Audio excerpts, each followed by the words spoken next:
ప్రభునందు ప్రియమైన శ్రోతలకు వందనములు. ఈ పోడ్కాస్ట్ కార్యక్రమం నాకు స్వాగతం. మీ అందరి కొరకు ఈ కార్యక్రమమును ప్రసారం చేయుచున్నాం. విని దైవాశీస్సులు పొందుకోగలరు. ప్రియమైన శ్రోతలకు మన ప్రభువైన యేసుక్రీస్తు నామంలో శుభోదయం. శ్రోతలారా, ఎలాగున్నారు? మీ అందరూ బాగుండాలని మన ప్రభువైన యేసుక్రీస్తు నామంలో ప్రార్థన చేస్తున్నాం. రండి, ఈ ఉదయకాలము క్రీస్తు మన జీవితానికి కేంద్ర బిందువు అనే థీమ్తో ఈరోజు తీసుకోబడిన దేవుని వాక్య భాగము యేసుక్రీస్తు అంధకారంలో ప్రకాశించే కాంతి. Jesus Christ the light that shines in the darkness అనే అంశాన్ని మీ మధ్యన చెప్పడానికి సిద్ధపడుతూ ఉన్నాను. అందుకే యోహాను సువార్త 8:12 ఉంటుంది, నేనే లోకానికి వెలుగు అని వ్రాయబడి ఉంటుంది. ప్రపంచం పాపం, భయం, నిరాశ, కలతల అంధకారంలో నిండిపోయింది. ఆ అంధకారాన్ని తొలగించడానికి దేవుని కాంతి యేసుక్రీస్తుగా ఈ లోకానికి వచ్చారు. యోహాను సువార్త 1:5 ఉన్న మాట, కాంతి అంధకారంలో ప్రకాశిస్తుంది అని వ్రాయబడి ఉంది. యోహాను సువార్త 9:2 ఉంటుంది, చీకటిలో నడిచిన జనులకు వెలుగునిచ్చడానికి ఆయన లోకానికి వచ్చాడు అని ఉంటుంది. మత్తయి సువార్త 4:16 ప్రకారం లోకానికి వెలుగు చూపునిస్తుంది అని వ్రాయబడి ఉంది. కీర్తన 27:1 ప్రకారం యెహోవా నా వెలుగు అని వ్రాయబడి ఉంది. అపోస్తలుడైన పౌలు కొరింథీయులకు రాసిన 2వ పత్రిక 4:6 మాట, హృదయంలో వెలుగు ప్రకాశింపజేసెను. అపోస్తలుడైన పౌలు ఎఫెసీయులకు రాసిన పత్రిక 5:8, వెలుగు జనులుగా నడుచుకునుడి అని దేవుని వాక్యం వ్రాయబడి ఉంది. ప్రియమైన వారలారా, యేసును అనుసరించినప్పుడు మనసులో చీకట్లు తొలగింపబడతాయి.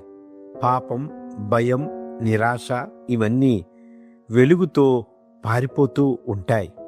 అయితే దేవుడు తన ప్రణాళిక చెప్పిన తన యొక్క వెలుగుని మనలో ప్రవేశింపచేయులాగున మనము ప్రార్థన చేసుకోవాలి. మన జీవితం శాంతిని, ఆశను అనుభవిస్తుంది. మన జీవితం మరొకరికి వెలుగును పంచుతుంది. క్రీస్తు కేంద్రంలో ఉంటే చీకటి ఏది మనల్ని ఆపలేదు అనే సత్యాన్ని మీ మధ్యన చెప్పడానికి సిద్ధపడుతూ ఉన్నాను. ప్రియమైన వారలారా, ఈ లోకం యొక్క పరిస్థితి మనము ఎరిగినప్పుడు దేవుడు చీకటి నుండి ప్రపంచానికి అవసరం మరిన్ని దీపాలు కాదు, ఒకే ఒక్క నిజమైన వెలుగు యేసుక్రీస్తుగా ఈ లోకంలో జన్మించారు. యేసు ఆధ్యాత్మిక వెలుగుగా ఆయన ప్రకాశించారు. పాపపు చీకటిని చెదరగొట్టే వెలుగుగా ఆయన ప్రకాశించారు. జీవన దారిని చూపించే వెలుగుగా ఆయన ప్రకాశించారు. భయం, సందేహాలతో ధైర్యంనిచ్చే వెలుగుగా ఆయన వచ్చారు. మనసు, ఆత్మకు మార్చగలిగే వెలుగును దేవుడు మనకిచ్చాడు. లోకమంతటికీ ప్రకాశించే వెలుగు దేవుడు ఈ లోకానికి ఇచ్చారు. విశ్వాసి జీవితం వెలుగు ప్రతిఫలించే అద్దంలాగా ఉండాలి. చీకటి పారిపోతుంది, మన దారులు మనకు స్పష్టంగా కనబడతాయి. యేసు ఉన్న చోట చీకటి ఉండదు.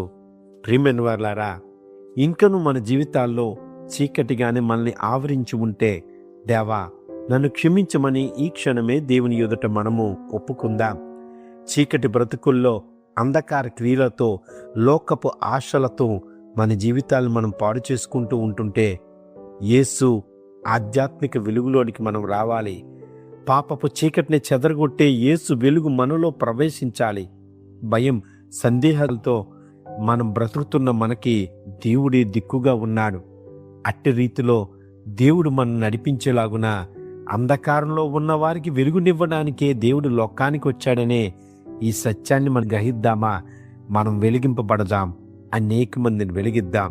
యేసు ప్రభు కేంద్ర బిందువుగా చేసుకొని మన జీవితాలు యేసును పోలి నడుచుకొని అట్టి రీతిలో వెలిగింపబడి అనేక మందికి వెలిగింపబడలాగున అట్టి కృప దేవుడు మనకు అందరికీ ఇచ్చులాగున ఈ క్రిస్మస్ సీజన్లో మన జీవితాల్లో వెలుగు రావాలి. ఆ వెలుగు ఇతరులకు ప్రసారింప చెయ్యాలి. ఆ క్రీస్తు అనే వెలుగు మనలో వెలిగింపబడితే మనము వెలిగింపబడతాం. మన పాప రోత జీవితాన్ని వదిలిపెడతాం. యేసయ్య కొరకు నిలబడదాం. అట్టి రీతిలో దేవుడు మనల్ని నడిపించేలాగున ప్రార్థన చేసుకుందాం. ఆమేన్. ఈ కార్యక్రమమును గూర్చి మీ సలహాలు మరియు మీ ప్రార్థనా అవసరతల కొరకు మమ్మను సంప్రదించవలసిన మా ఫోన్ నంబర్ 9480585039 మరియు ఈమెయిల్ ఐడి info@fibaonline.org. మా ఫోన్ నంబర్ మరొకసారి 9480585039. Email ID info@fibaonline.org.